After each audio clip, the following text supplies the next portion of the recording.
Dans cette première leçon sur les espaces vectoriels, nous commençons par aborder la définition d'un espace vectoriel. Et nous verrons ensuite des exemples simples. On termine par du vocabulaire spécifique aux espaces vectoriels.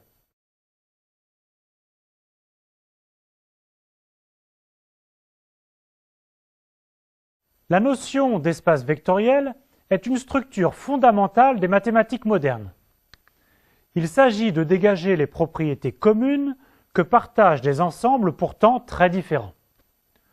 Par exemple, on peut additionner deux vecteurs du plan et aussi multiplier un vecteur par un réel, pour l'agrandir ou le rétrécir. Mais on peut aussi additionner deux fonctions, ou multiplier une fonction par un réel. Même chose avec les polynômes ou les matrices. Le but est d'obtenir des théorèmes généraux qui s'appliqueront aussi bien aux vecteurs du plan, de l'espace, aux espaces de fonctions, aux polynômes, aux matrices, etc. La contrepartie de cette grande généralité de situation est que la notion d'espace vectoriel est difficile à appréhender et vous demandera une quantité conséquente de travail.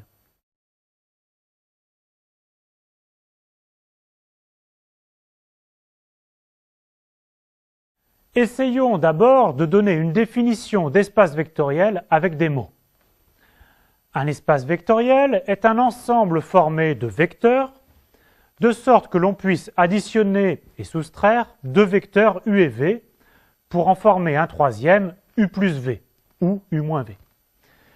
Et aussi afin que l'on puisse multiplier chaque vecteur u d'un facteur lambda pour obtenir un vecteur lambda.u. Dans le reste de cette diapo et la suivante, nous allons étudier la définition exacte. Un K-espace vectoriel est un ensemble non vide E sur lequel on a deux lois. Tout d'abord, une loi de composition interne, c'est-à-dire une application de E croix E dans E, à un vecteur U et à un vecteur V, on associe un nouveau vecteur qui s'appelle u plus v. Il y a aussi une loi de composition externe, c'est-à-dire une application de K croix E dans E. À un facteur lambda et à un vecteur u, on associe un nouveau vecteur qui s'appelle lambda.u. Ces deux lois doivent vérifier toute une suite de propriétés que nous allons maintenant découvrir. Enfin, dans ce chapitre, K désigne un corps. Dans la plupart des exemples, ce sera le corps des réels R.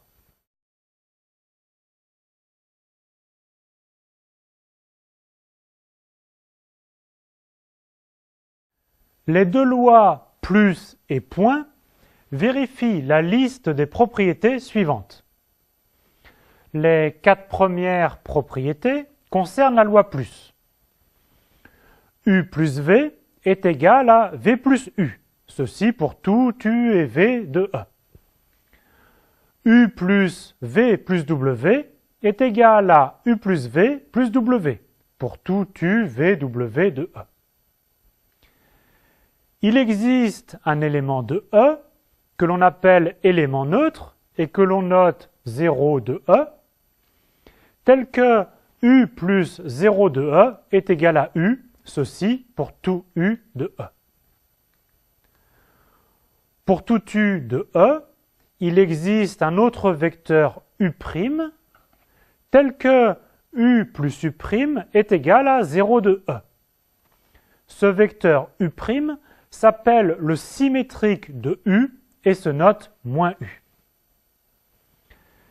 Les propriétés 5 et 6 concernent la loi point. Tout d'abord, 1.U est égal à U, ceci quel que soit U de E. Et lambda.mu.u est égal à lambda_mu.u, ceci quel que soit lambda et mu dans K et U de E. Les propriétés 7 et 8 définissent comment se comportent les lois entre elles. Lambda.u plus v est égal à lambda.u plus lambda.v pour tout lambda de k et pour tout u et v de e. Enfin, lambda plus mu.u est égal à lambda.u plus mu.u pour tout lambda et mu de k et pour tout u de e. Cela fait beaucoup d'informations d'un seul coup. Mais vous allez voir que ces axiomes sont assez naturels et nous reviendrons en détail sur chacune de ces propriétés dans la leçon suivante.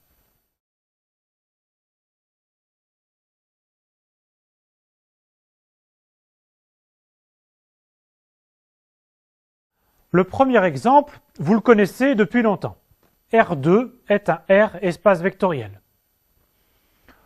On pose E est égal à R2, on considère donc l'ensemble des vecteurs du plan. Et on pose K est égal à R, on agrandit ou rétrécit les vecteurs par des facteurs réels. Un vecteur U de E est donc ici un couple XY avec X réel et Y réel. Ceci s'écrit R2 est égal à l'ensemble des couples XY, X parcourant R et Y parcourant R. Définissons l'addition de deux vecteurs, c'est-à-dire définissons la loi interne.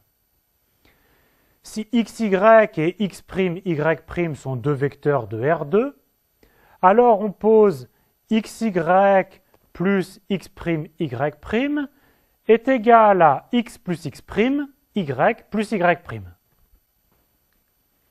Définissons maintenant la multiplication par un scalaire, c'est-à-dire définissons la loi externe. Si lambda est un réel et xy est un vecteur de R2, alors on pose lambda.xy est égal à lambda x, lambda y.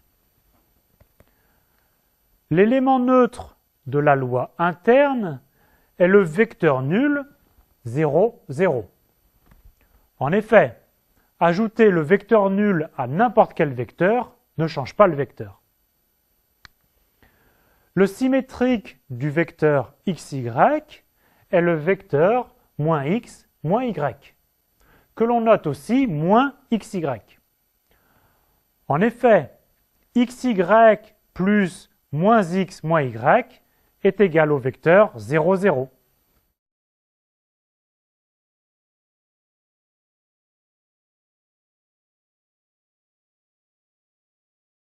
Voici une figure. Chaque point du plan définit un vecteur, par exemple ici le vecteur u et là le vecteur v. En mathématiques, un vecteur a toujours pour origine l'origine. Pour nos deux vecteurs u et v, on associe le nouveau vecteur u plus v. Dans le plan, cela se fait par la construction d'un parallélogramme. Pour un réel lambda et un vecteur u, on associe un nouveau vecteur lambda.u. Ici, u est ce vecteur et lambda est égal à 2. U et lambda.u sont collinéaires, mais n'ont pas la même longueur. Si lambda avait été plus petit que 1, alors lambda.u aurait eu une longueur plus petite que celle de u. L'élément neutre est le vecteur nul, et le symétrique de u est noté ici moins u. Il porte bien son nom, car c'est le symétrique de u par rapport à l'origine. C'est un très bon exercice de faire un petit dessin pour chacun des 8 axiomes qui font de R2 un espace vectoriel.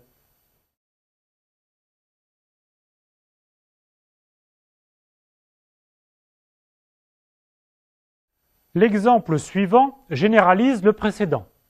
C'est aussi le bon moment pour lire ou regarder le chapitre « L'espace vectoriel Rn ». Soit n un entier supérieur ou égal à 1, on pose encore k est égal à r, et cette fois e est égal à Rn. un vecteur U de E est donc maintenant un n-uplet x1, x2 jusqu'à xn, avec x1, x2 jusqu'à xn des réels. Si x1, x2, etc., xn et x'1, x'2, etc., x'n sont deux vecteurs de Rn, alors on définit l'addition par x1 jusqu'à xn plus x'1 jusqu'à x'n est égal à x1 plus x'1, etc., jusqu'à xn plus x'n. Si lambda est un réel et x1 à xn est un vecteur de Rn, alors on définit la multiplication par un scalaire, lambda.x1, etc., jusqu'à xn est égal à lambda x1, etc., jusqu'à lambda xn. L'élément neutre de la loi interne est le vecteur nul 0, 0, etc., 0. Le symétrique de x1 à xn est moins x1, etc., moins xn, que l'on note moins x1, etc., xn. De manière analogue, pour les nombres complexes, on peut définir le C espace vectoriel C puissance n, et plus généralement pour un corps quelconque, le K espace vectoriel K puissance n.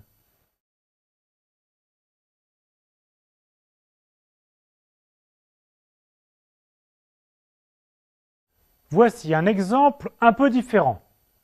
Tout plan passant par l'origine dans R3 est un espace vectoriel. Soit K est égal à R, et E un plan de l'espace passant par l'origine. Les opérations plus et point sont les opérations habituelles sur les vecteurs. Un plan passant par l'origine admet une équation de la forme ax plus by plus cz est égal à 0, où a, b, c sont des réels non tous nuls. Un vecteur u de E est donc un triplet noté ici comme un vecteur colonne x, y, z, tel que ax plus by plus cz soit égal à 0. Soit x, y, z et x', y', z', deux vecteurs appartenant au plan E. Cela signifie exactement que ax plus by plus cz est égal à 0 d'une part, et d'autre part, ax' plus by' plus cz' est égal à 0. On en déduit en particulier que a facteur de x plus b facteur de y plus y' plus c facteur de z plus z' est égal à 0. C'est-à-dire que u plus v, dont les coordonnées sont x plus x', y plus y', z plus z', appartient lui aussi au plan E. Les autres propriétés sont aussi faciles à vérifier. Par exemple, l'élément neutre est 0, 0, 0. Il appartient bien à notre plan. Enfin, si x, y, z appartient au plan E, alors ax plus by plus cz est égal à 0, que l'on peut réécrire a fois moins x plus b fois moins y plus c fois moins z est égal à 0. Et ainsi, le symétrique moins x, y, z appartient aussi au plan. Attention, un plan ne contenant pas l'origine n'est pas un espace vectoriel, car justement, il ne contient pas le vecteur nul 0, 0, 0.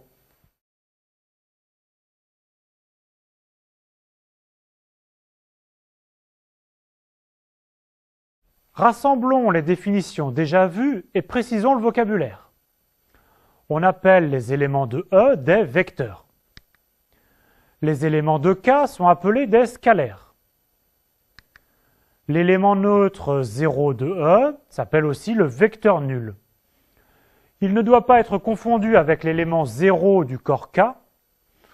Cependant, lorsqu'il n'y aura pas de risque de confusion, 0 de E sera aussi noté 0.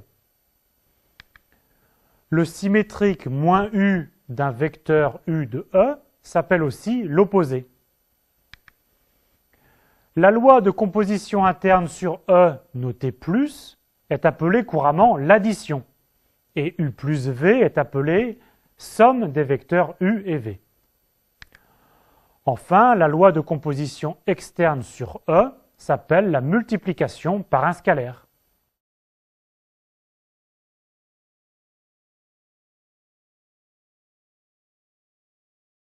On termine par la somme de n vecteurs. Par définition de la structure d'espace vectoriel, on a défini l'addition de deux vecteurs, ce qui initialise le processus. Il est possible de définir par récurrence l'addition de n vecteurs. Si la somme de n-1 vecteurs est définie, alors la somme des n vecteurs v1, v2, etc. jusqu'à vn est définie par v1 plus v2, etc. jusqu'à v indice n-1 plus vn. L'axiome d'associativité de la loi plus nous permet de ne pas mettre des parenthèses dans la somme. Enfin, on note aussi la somme de i variant de 1 jusqu'à n dvi, cette somme.